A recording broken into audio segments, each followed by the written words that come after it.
I'm going to introduce John Kaye from the Greens. He has to go soon to have a few words and tell us why we should vote for him next Saturday. But also, I think after, maybe we'll have a break. I don't know. We haven't got any good ganja cookies to give you or anything much, although you'd be surprised what you might find over there.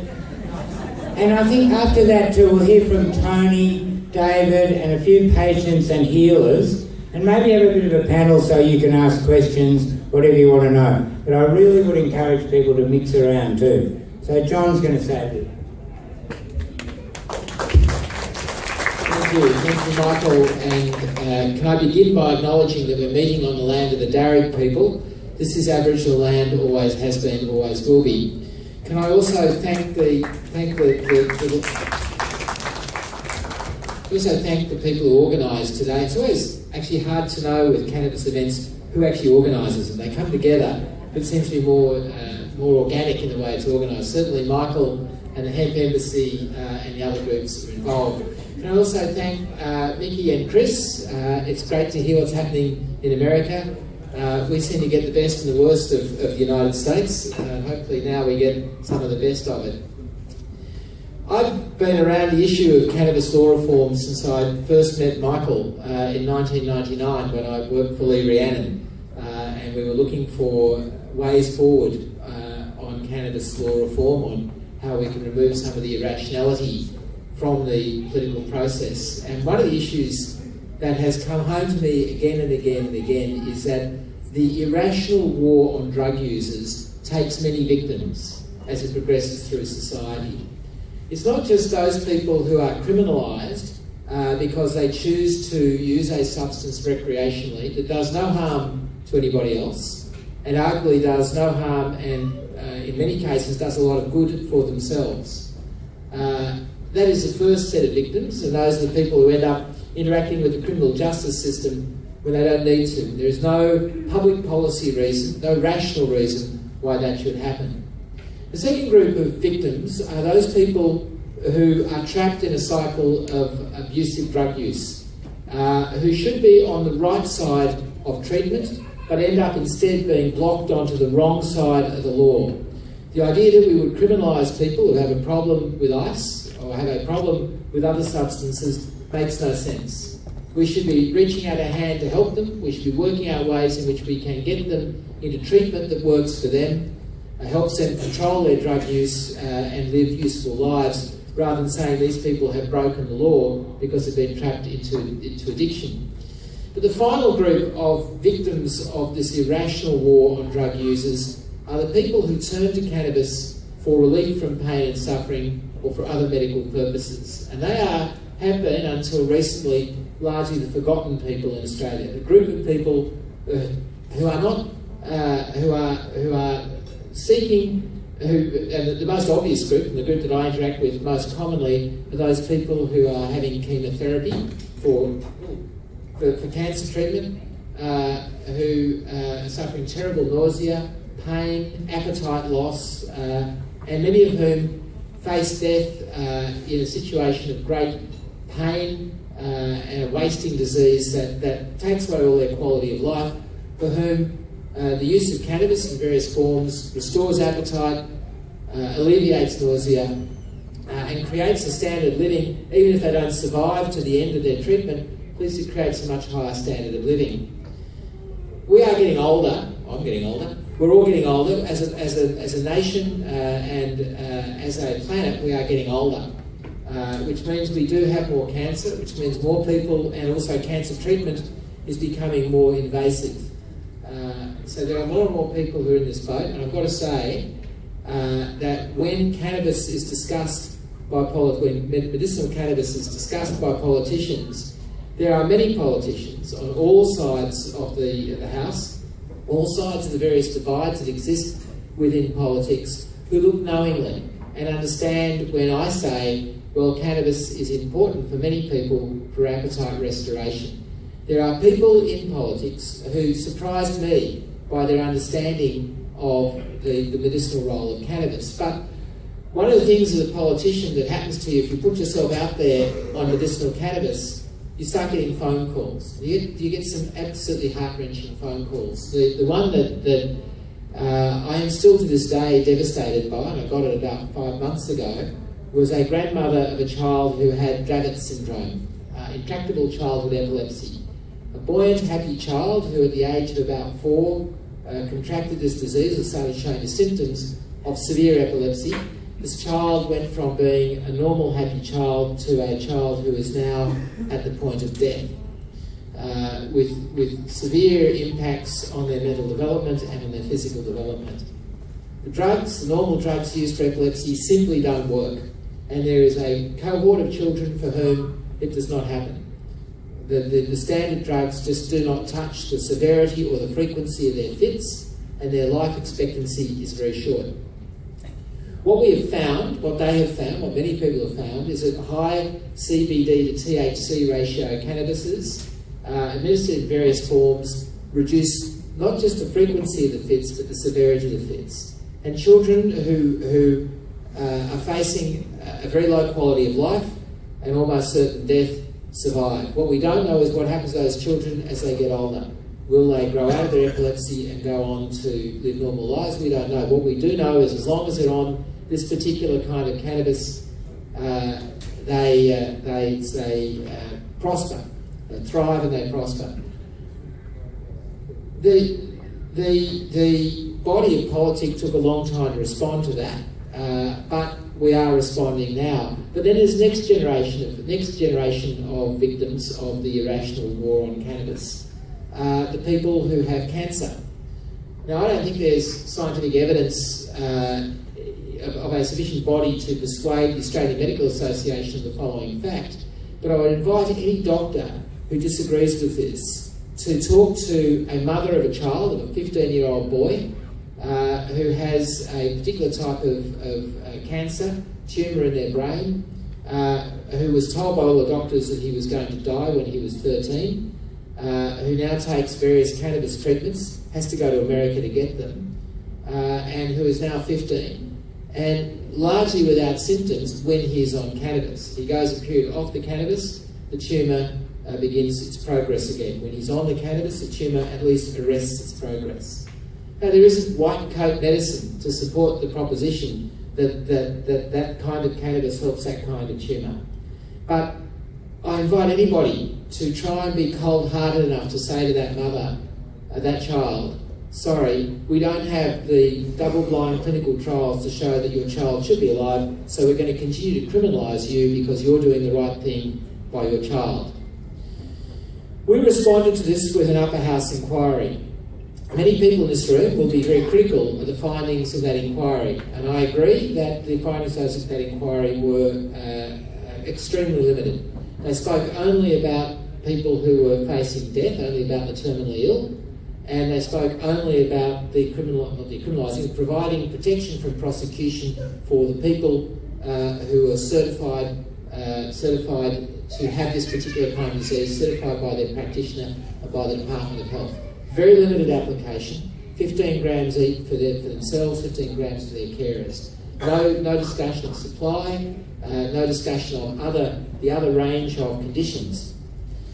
I have to say, though, that one of the features of that inquiry was that the committee voted unanimously for that recommendation.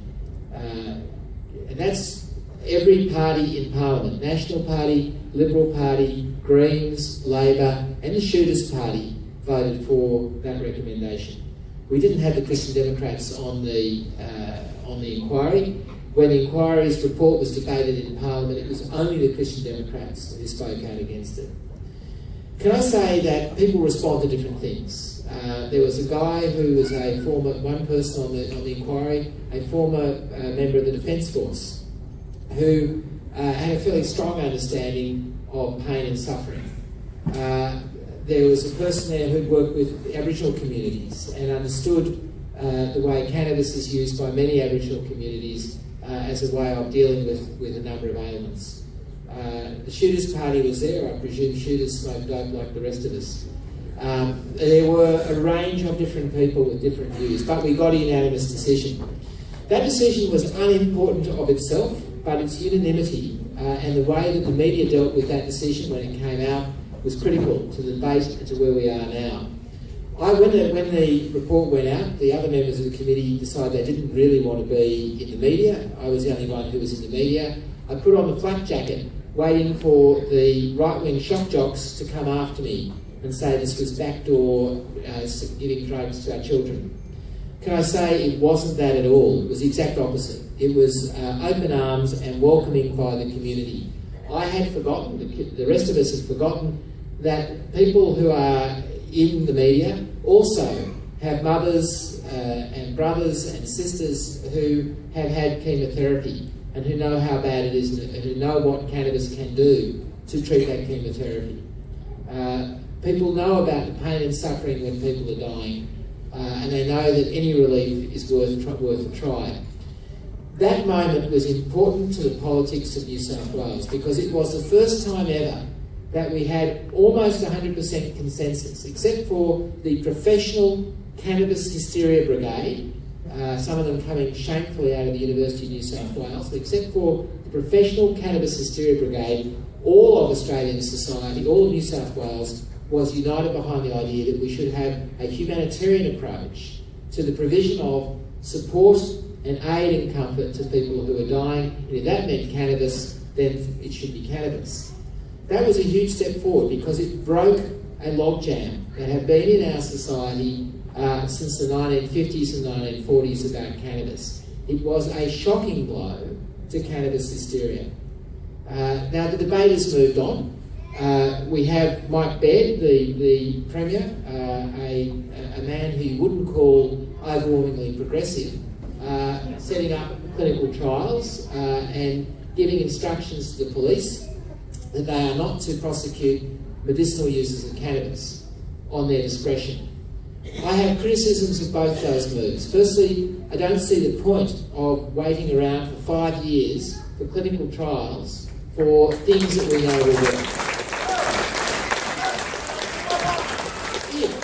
If anybody could show me there was evidence that cannabis causes harm that is greater than alcohol, if anybody give me one piece of evidence that cannabis causes harm for alcohol, I will eat my words on clinical trials. But nobody has done it. Not even the hysterical academics of the University of New South Wales, not even the New South Wales Police Force and their Drug Enforcement Command can show a skerrick of evidence that cannabis is more dangerous than alcohol. And therefore, if we are not going to subject alcohol to a clinical trial, we should not subject cannabis to a clinical trial. Totally happy to see trials conducted that look at innovative uses of cannabis. I think there is a real reason now to conduct a trial into what Dr. Andrew Catalaris refers to as, I can never say, apoptosis. Apoptosis, I got it right, that's unusual. Don't make me say CBD though, that I can't say. But apoptosis, the capacity of cannabis to kill certain kinds of cannabis cells. We need more research on that. We probably need more research on the impacts of cannabis on people who are suffering from non-cancer pains. But none of that is a reason for not going ahead and allowing people to use a medicine that they believe works for them and that does no harm to anybody else.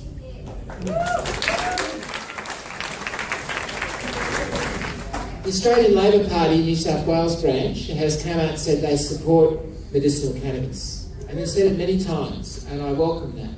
They are yet to put on the table how they believe we should go forward from here, and unfortunately we only have a week to go until the election, so we probably won't know. Parties don't like to talk about cannabis in the last week of the election campaign. But hopefully those words and the productive role played by the Labor representatives on that upper house committee are a sign that they will, if they do get into government, do something.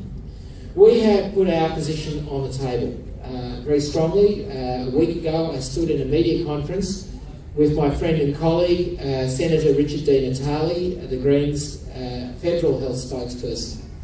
And we have outlined a coordinated state and federal approach.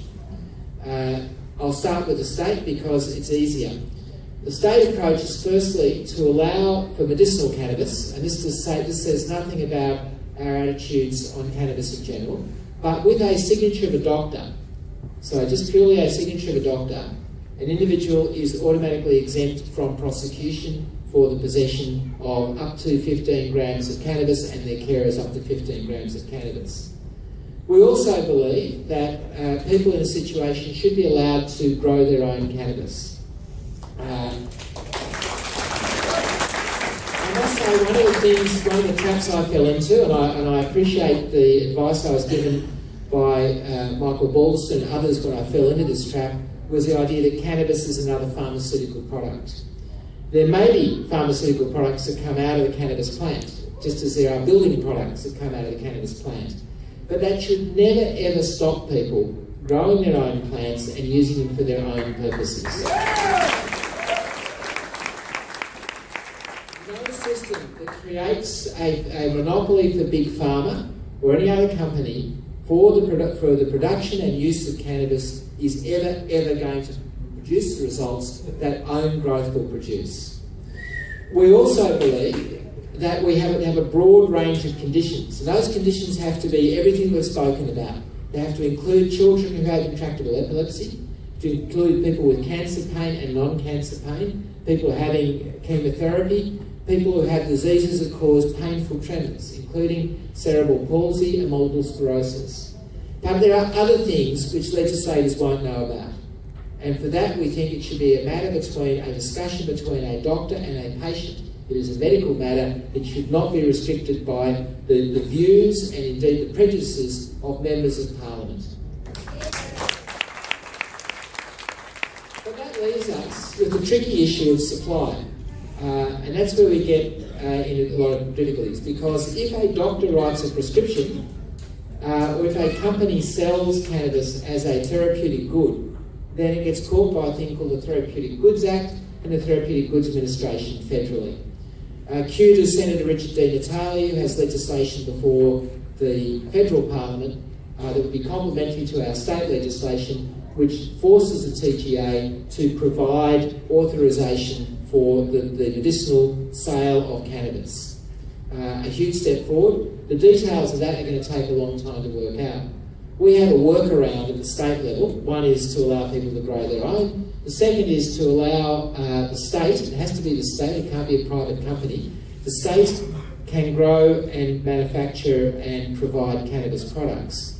The state can do it because we're the Crown entity, and evidently Her Majesty Queen Elizabeth II can be your dealer, but your next door neighbour can't. Well, so I am told, if it's the the issue, the suggestion from the front was legalise the growers and provide it. That can be done federally, but it cannot be done at the state level. It cannot be done medicinally at the state level. We've looked at this, we've tried all sorts of ways around it, we can't do it. Until we change the federal law, we're stuck with this situation. But we can allow people to grow for their own uses, and we will do that. Can I finish by saying there are many benefits to moving to a diversified model of medicinal cannabis. The first is innovation. The White Coat Medical Brigade will have their own view of what medicinal cannabis is and is not, and some of that will be very useful and some of it won't. But there will be views amongst the community, views amongst people who've used cannabis, people who've used it recreationally or medicinally, as to what can be achieved with cannabis. I get emails from people that are, I think, very enthusiastic about the powers of cannabis. I get emails from people who are quite scientific about the powers of cannabis. I don't want to be, as a politician, the person who judges what works and what doesn't. I'm not even convinced, with a drug with little or no harm, that it should be even the Therapeutic Goods Administration that is the gateway on what works. If people think it works, if it's doing no harm, they should do it, and we should learn from what they do. Yeah.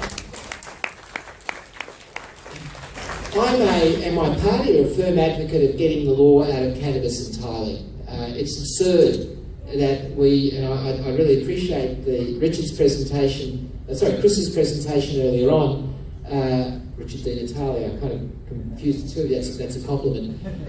Chris's presentation earlier on, where he went back to Anslinger, and the origins of the war on cannabis. That's coming up to 80 years ago by my recollection, 70 years ago. 70 years is long enough. It's time to bring that to an end. It's time that we learn from experience overseas and we recognise if people want to use a substance that does no harm to other people, imposes no cost on the medical system. There is no moral, political, or even sensible reason for stopping them doing it. But also, we need to look at other benefits associated with this. The issue of opioid use. One of these strong statistics that came out from the United States and was backed up by a study from the University of Sydney released earlier this year is that the use of medicinal cannabis, particularly for people who are suffering non-cancer pains, neurological pains and other pains, as an adjunct to their opioid use, brings down the amount of opium they use, brings down the rate of opioid deaths. We have a problem in Australia of people who have severe pain, who are out of hospitals, who are medicating on prescription opioids, who will overdose and kill themselves. When they feel like they can't control their pain, if they have cannabis, they can, and they don't need to turn to dangerous amounts of opioids. This is a lifesaver, an immediate lifesaver for people who are using opioids. It is also the evidence that comes from the other states that there is a decline in adverse uses of other drugs when we have medicinal cannabis and indeed when we have recreational cannabis. I want to finish by doing three things. Firstly, I want to thank you all for being here today. Because your presence here today and your activism on this issue is driving real change. You have a Liberal National Party government that is at least talking about medicinal cannabis. You have a Labor Party and a Greens Party that are committed to some form of change. You have a body of politic, you have a media that has heard and that is acting and is pushing for change. Second thing I want to say is I want to pay tribute to the people who have come out and said they are using cannabis. Tony Bauer, Dan Haslam, many of you present, who have stood up and said, we believe this drug is important, we believe the substance is important, and you've been prepared to put your own personal safety and your own privacy on the line for the future of people who are other people who are suffering, and that's a huge service to humanity. The third thing I want to say is that this is a campaign that we are winning. I don't get to say that very often as a Green, so I'll say it again. This is a campaign we are genuinely winning.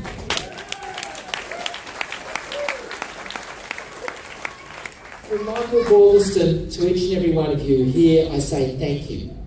I say thank you for your courage, thank you for standing up, thank you for looking at a world that can be more rational, can be more compassionate, can be more humanitarian, and can be safer. Thank you so much for listening.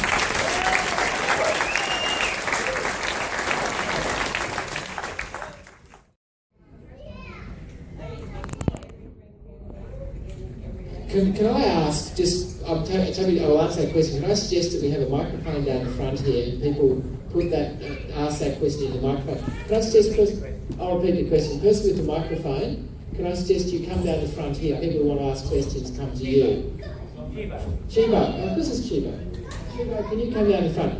Am I talking for every Greens candidate? Our policy, to which every Greens candidate is committed. So the question was, am I talking for every Greens candidate? I'm talking for every Greens candidate in New South Wales. I am talking from our policy both on medicinal cannabis and on recreational cannabis. I'm talking for the overwhelming majority of Greens members, and I believe I'm also talking for the overwhelming majority of Greens voters, and I think I'm now talking for the overwhelming majority of voters in New South Wales. Our task is to get that message out there. It is time for reform.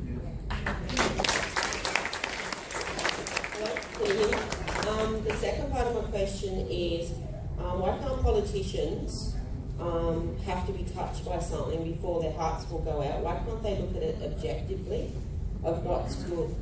Pardon? I'm not you. Yeah.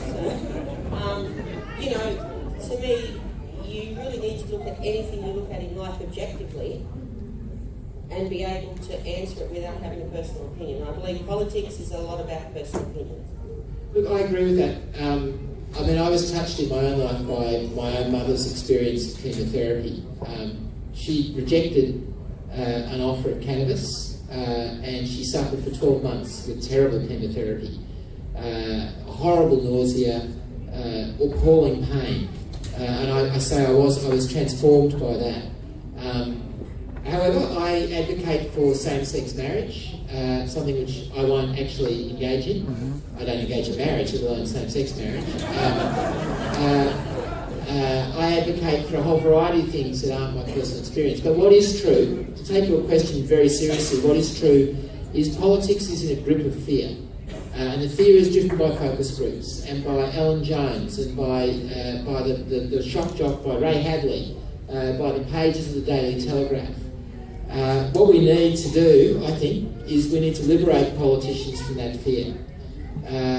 I keep saying when we advocate in Parliament, as the 5 Greens in the upper house and 1 in the lower house regularly do, we advocate for things that nobody else agrees with. I keep saying to them, come on over, free yourself of the fear. Be on our side for a minute. Just think for a minute what it's like to be on our side, to be free of the fear, to know that you are doing the morally correct thing.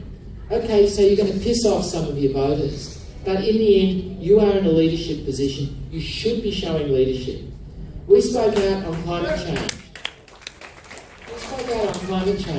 And on the need to get out of coal and coal seam gas 2 decades ago. Out of coal and coal seam gas a bit later because it wasn't around then. We spoke out and we were pilloried for doing so. But now it's mainstream. What we say to all politicians is be the early adopters, be out there and be able to look at yourself in the mirror in the morning and say you're doing the right thing.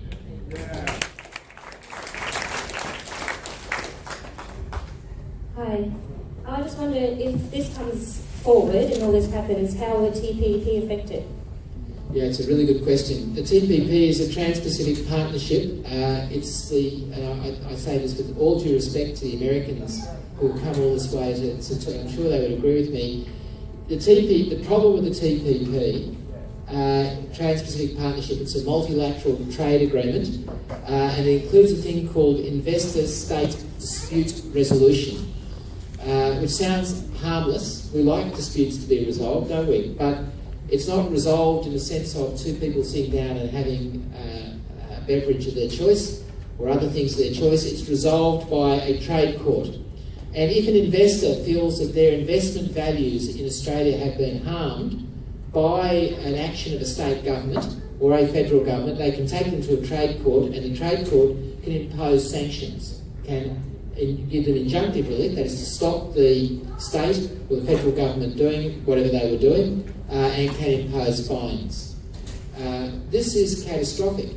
For example, suppose that our legislation, which is currently before the Parliament, I will re-agitate again when the Parliament sits in May, to allow people to grow their own medicinal cannabis. Suppose that a big pharmaceutical company says, well, actually, we've got a pharmaceutical product, let's call it Sativex, just to make up a name randomly, and you're allowing your legalisation or your permission for own growth is interfering with our access to that market. You've created a competition that was not there. You've reduced our access to the market. Therefore, we're going to take the state of New South Wales to court and impose sanctions on the state of New South Wales.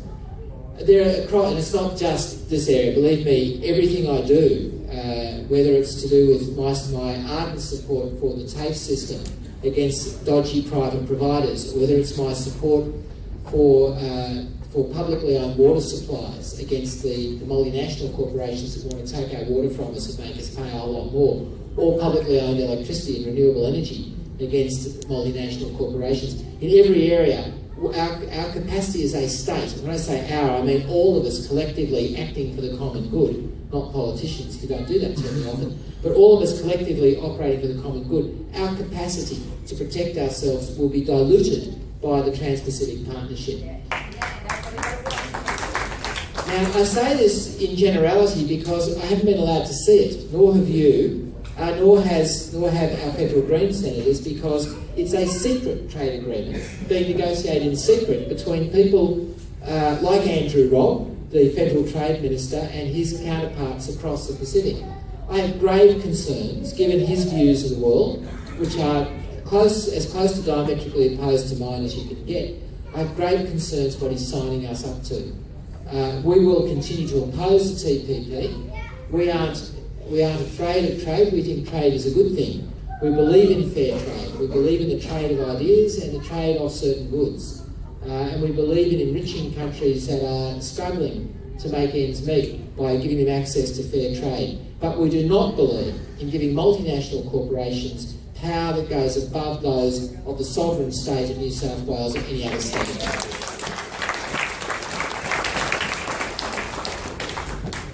Sorry, I just have to shield myself to see your radiance.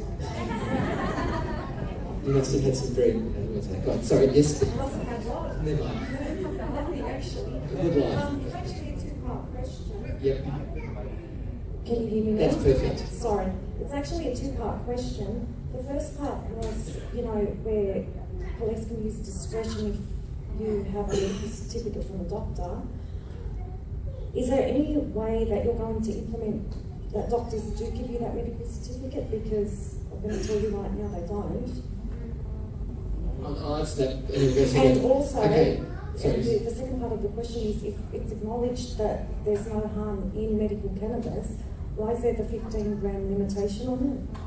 Okay, so and both are really good questions. But just to be clear on your first question, our legislation does not give the police discretion. Once a person holds a medicinal cannabis card, the police cannot prosecute. Mike Baird is using police discretion. I'll just talk about that and I'll go back to your substantive question in a minute. I have grave concerns about police discretion. There'll be some police who will exercise that in a sensible humanitarian fashion. There'll be others who won't. And we know this, many people here will know this from their own experience of the New South Wales Police Force. Giving them discretion is also an invitation to corruption. Police should not have discretion over this matter, it should be a legal matter.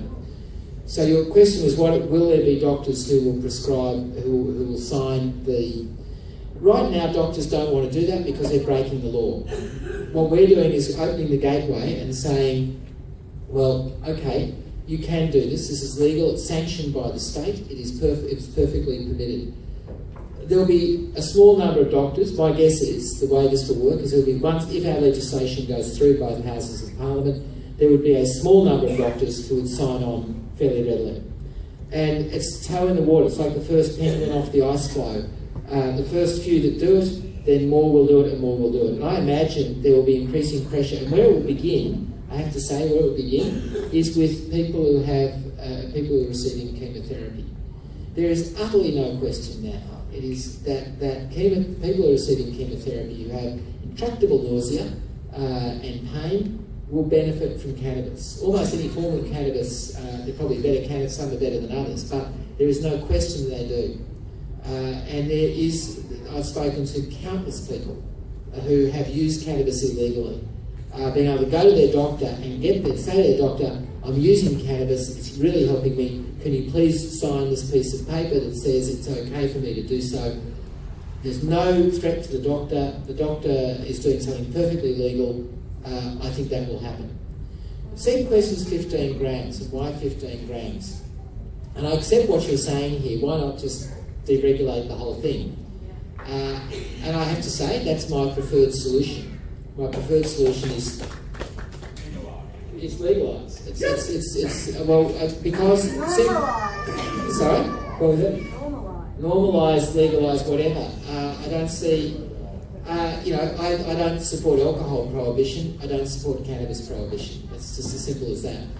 In fact, please don't ever report me as saying I support alcohol prohibition, but if there was an argument, if you had a choice between the two, you would prohibit alcohol and not cannabis. I wouldn't do that.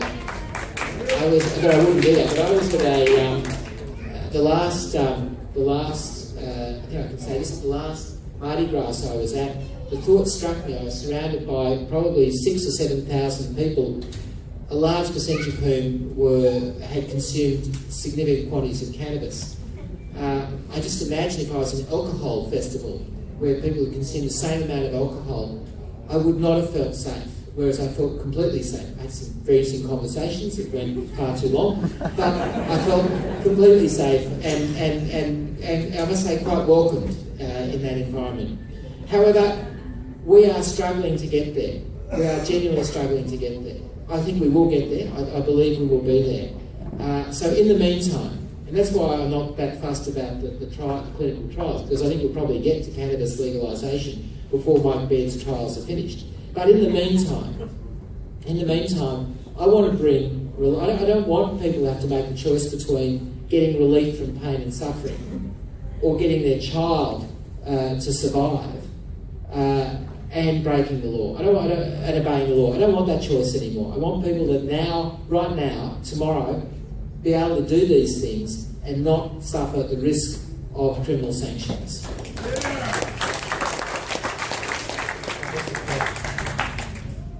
Thank you. Thank you for being here today, number one, of course. Secondarily, the global prohibition on cannabis is orchestrated through the United Nations, and they have conferences around the world about how to maintain the criminality of the plant. I hear you speaking. I've spoken to politicians in the United States, in Holland, in Argentina, and in Uruguay who believe that we need to change this. Is there communication or networking that's going on an international level, or politicians of each country working in isolation? It's a good question. There's a group called the Parliamentary Friends of Drug Law Reform. I've got 8 days to go to the election. I'm terribly sleep deprived. It's Parliamentary Friends of Drug Law Reform, which has a number of people in it who form a network that provides connections to international communities of similar politicians and experts. And we have regular visits from people. We follow very carefully what's happening in the United States, particularly California. And we are looking for ways to import those models into Australia. But yes, there are networks of sharing ideas and sharing strategies. I am sure the other side does exactly that, so we'd be foolish not to.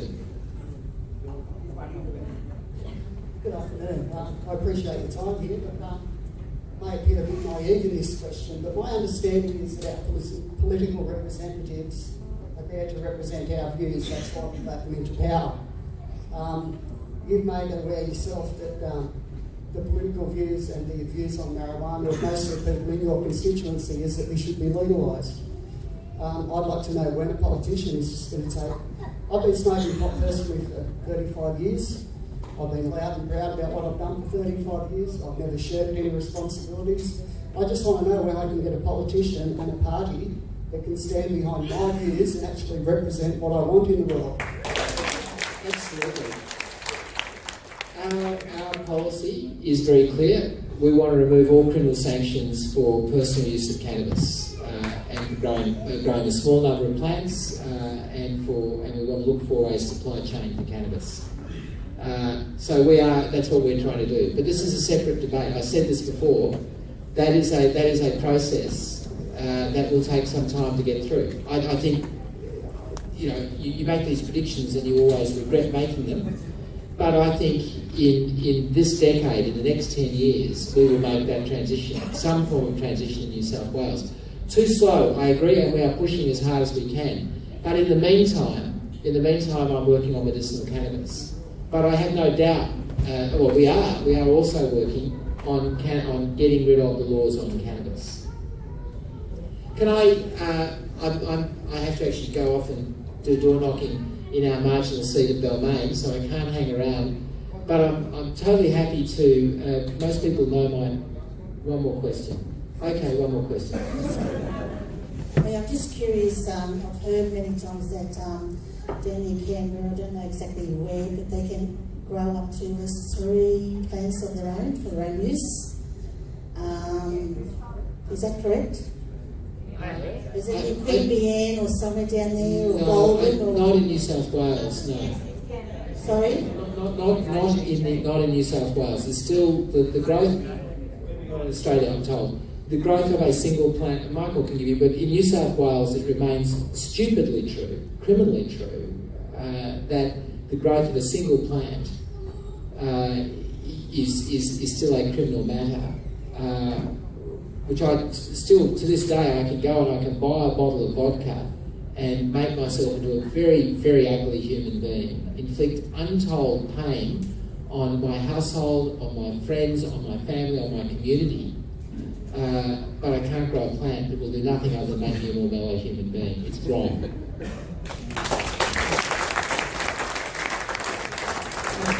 I think I'm right in saying it's not legal anywhere in Australia, anything at all, except now if you filled out the New South Wales government form and you're allowed to keep 15 grams, or your carer. Now, John, who invented this idea of changing our name dealer to carer? I'm very grateful for you.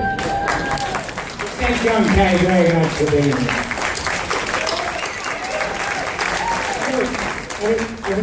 We're going to have a short break, and then Dr. Andrew will talk. BJ.